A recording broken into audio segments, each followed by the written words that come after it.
Good morning and welcome to Daily Briefing. I'm Alex.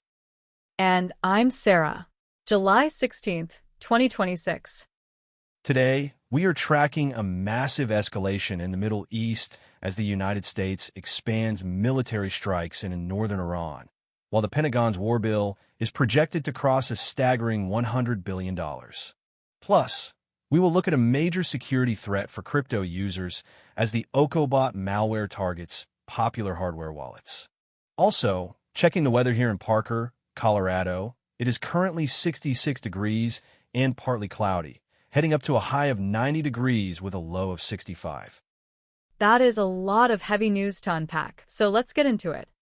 All right, turning to global news, the situation with Iran is escalating rapidly on both the military and financial fronts. The U.S. Treasury has officially sanctioned 4 cryptocurrency wallets linked directly to Iran's central bank. In response, Tether immediately froze $131 million of U.S. dollar Tether held in those accounts. That is a massive freeze, Alex. It really shows how much pressure the U.S. government is putting on stablecoin issuers to enforce these international sanctions. Tether has historically tried to navigate a middle ground, but when the Treasury steps in like this, they have no choice but to comply. Exactly, and it highlights how the blockchain is not the untraceable safe haven some blockaders hope it is. But the financial squeeze is only one part of this. Over at the Pentagon, intelligence officials are now predicting that the total bill for this renewed conflict with Iran will exceed $100 billion. $100 billion is an astronomical figure, especially when the U.S. budget is already under so much scrutiny. Where is all that money actually going? Is it mostly munitions, or is it the cost of maintaining such a massive naval and air presence in the region? It is a mix of both, Sarah. Sustaining carrier strike groups, flying constant sorties, and replacing high-tech precision munitions gets incredibly expensive very quickly. And the operations are expanding. Just hours ago, the U.S. military expanded its airstrikes into northern Iran. Northern Iran? That is a significant geographic expansion. Up until now, most of the strikes were focused on southern coastal areas and proxy launch sites. What was the target in the north? The Pentagon is targeting command and control centers and missile storage facilities deeper inland to disrupt their launch capabilities. Along with those airstrikes, the U.S. Navy also intercepted and disabled a merchant ship that was actively trying to run the maritime blockade. That is incredibly risky. If we are talking about disabling ships in international waters, the risk of a direct naval confrontation with Iranian forces goes through the roof. It explains why the markets are so jittery right now. It absolutely does, and we are seeing that play out in real time with Bitcoin. After hitting a monthly high, Bitcoin pulled back sharply to $64,000. Traders are clearly taking profits and moving to safer assets as these geopolitical tensions rise, especially after reports of Iranian retaliatory strikes on U.S. military bases. Yes, Bitcoin has been acting like a high beta risk asset lately rather than a safe haven. Every time a missile flies in the Middle East, we see this immediate flight from crypto back into cash or gold. It shows how sensitive digital assets remain to macroeconomic and geopolitical shocks. It is a stark reminder of the volatility. Coming up, we will head over to India to look at some major infrastructure and education updates. Let's talk about India, where Prime Minister Narendra Modi is set to flag off the country's very first hydrogen-powered train in Haryana this Friday. This is a massive step for their green energy goals. It really is, Sarah. They're trying to clean up one of the largest rail networks in the world, and starting with hydrogen in Haryana shows they are serious about alternative fuels. And that is not all on the Prime Minister's schedule for Friday.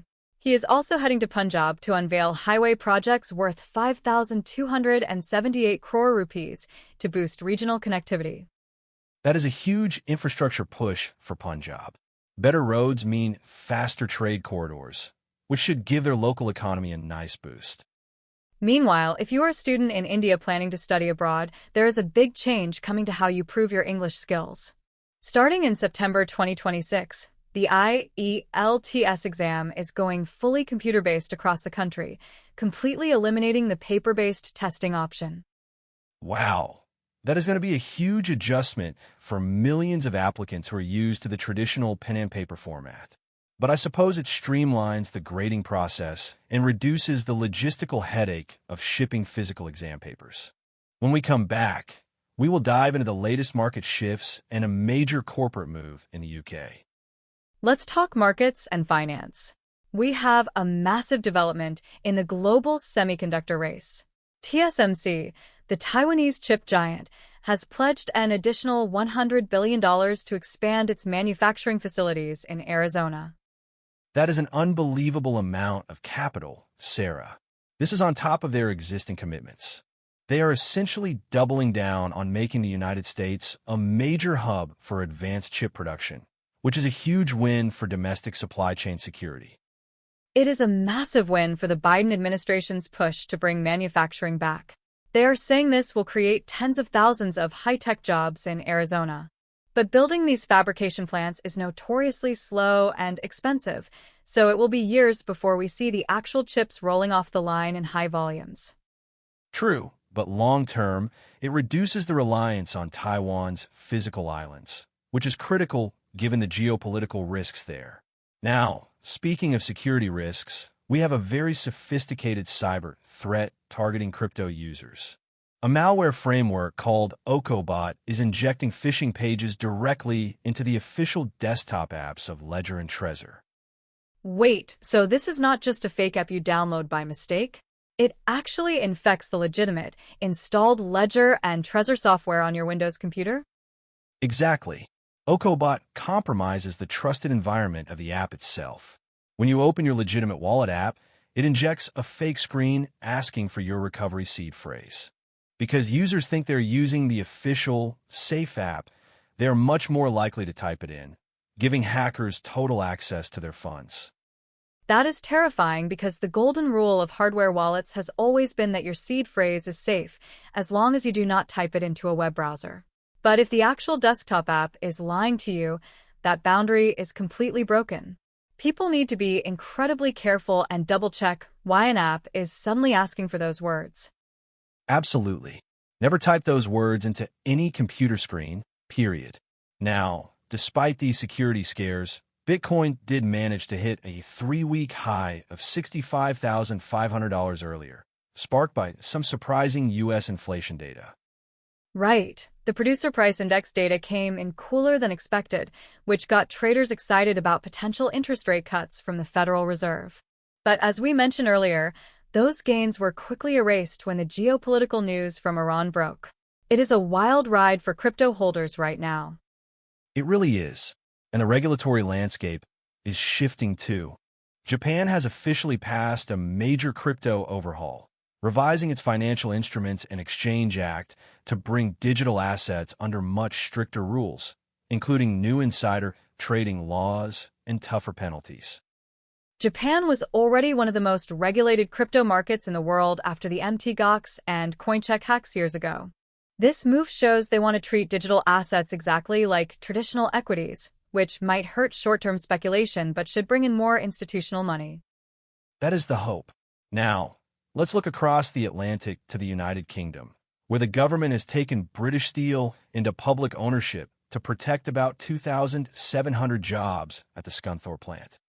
This is a major intervention by the British government. British Steel has been struggling for years under high energy costs and cheap foreign competition. Taking it into public hands is a desperate move to protect a vital national industry, but it is going to cost the taxpayers a fortune. It is a tough spot for the government, but they view steel production as a critical national security capability. On a brighter note for the UK, the economy actually returned to growth in May, expanding by 0.1%. 0.1% is pretty modest, Alex, but hey, growth is growth. The services sector did most of the heavy lifting there, which helped offset the drag from the manufacturing and construction sectors, which are still feeling the squeeze from the war in Iran and high energy costs. Every little bit helps. Coming up, we have some critical security patches you need to install today and a major update on NASA's return to the moon. On the tech side, we have a massive security alert that everyone listening needs to pay attention to. Microsoft has just released its largest Patch Tuesday update on record, addressing a mind-boggling 622 vulnerabilities. 622? That has to be some kind of record. Are any of these actively being exploited in the wild right now? Yes, two of them are zero-day vulnerabilities that hackers are already using to compromise systems. If you run Windows, you need to trigger your system updates immediately. Do not click Remind Me Tomorrow on this one. Understood. Go update your PCs right now. And while you're doing that, make sure you update your Zoom client too. Zoom just patched a critical input validation flaw, tracked as CV26-53412, which could allow a remote attacker to completely take over your account without you even knowing. That is scary considering how central Zoom still is for remote work and corporate communications. And the security warnings keep coming.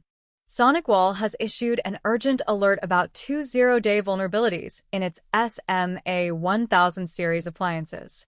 One of them is a critical server-side request forgery that lets unauthenticated attackers run administrative commands. SonicWall devices are usually the gatekeepers for corporate networks, so if a hacker can bypass authentication there, they have a key to the entire castle. IT administrators need to get those hotfixes applied immediately. Let's move from cyber threats to space exploration. NASA is ramping up preparations for the Artemis 3 mission, which is now officially targeted for 2027. They are calling it full steam ahead as they prepare to send astronauts back to the lunar surface. It is incredibly exciting. To make sure everything goes smoothly, NASA is planning a critical demonstration mission in 2027 to practice docking operations between commercial landers and the Orion spacecraft. This is the dry run that will pave the way for the actual crewed landing now slated for 2028. It is smart to test those docking procedures in orbit before you have astronauts relying on them millions of miles from home. Speaking of space, scientists have finished analyzing that meteorite that crashed through the roof of a home in Hopewell, New Jersey, last year.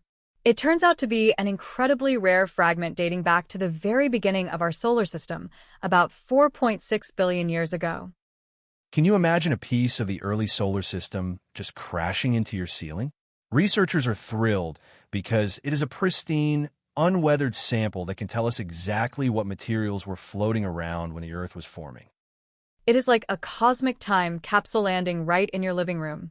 And finally, in health news, researchers have developed a new blood test that can predict whether a person is likely to develop Alzheimer's symptoms 5 to 10 years before they actually show any cognitive decline. That is a profound breakthrough, Sarah. If we can identify who is going to get Alzheimer's a decade in advance, it opens up a massive window for early medical intervention, lifestyle changes, and clinical trials that could stop the disease in its tracks. Exactly. Most current treatments fail because they are given too late, after the brain has already suffered significant damage. This test could completely change how we fight this disease. Coming up, we will look back at some legendary figures we lost this week and Lionel Messi's final World Cup run. Turning to sports and culture, we have some sad news to share from the entertainment world. Acclaimed actor Sam Neill has passed away from pneumonia at the age of 78. Oh, that is heartbreaking. Sam Neill was such a massive presence on screen. Of course, everyone knows him as Dr. Alan Grant in the Jurassic Park films, but he had such a rich, diverse career spanning decades, from Peaky Blinders to Hunt for the Wilderpeople. He was truly a class act. He really was. He brought a wonderful warmth and intelligence to every role he played. He will be deeply missed by film fans everywhere. We also lost veteran television actor Hal Williams, who passed away at the age of 91. Hal Williams was a pioneer for Black actors on television. He was absolutely beloved as Lester Jenkins on the classic sitcom 227, and he was a regular on Sanford and Son. He had this incredible comedic timing and a commanding presence that made him a staple of American television for generations. Absolutely. And we also have to say goodbye to Dave Kendall, the iconic host of MTV's alternative music program 120 Minutes, who has passed away. If you were a fan of alternative rock in the late 80s and early 90s, Dave Kendall was the guy who introduced you to bands like The Cure, Pixies, and Depeche Mode. He helped shape the musical taste of an entire generation before alternative music went mainstream. He was a true tastemaker. On the sports front, football fans are getting ready for an emotional spectacle. Lionel Messi is set to play his final World Cup match for Argentina, and in a poetic twist, it will be against Spain. Talk about coming full circle. Messi spent almost his entire youth and professional career in Spain with Barcelona, so facing them in his international farewell is just the perfect script. The ticket prices for this match are already reaching astronomical levels. It is going to be an unforgettable moment in sporting history, regardless of the final score. It really is. As we wrap up today, let's remember that even amid geopolitical tension and rapid technological change, it is the human stories and the pioneers we lose along the way that remind us of what truly connects us. Well said, Alex. Thanks for listening, everyone, and we will see you right here tomorrow. Take care, everyone.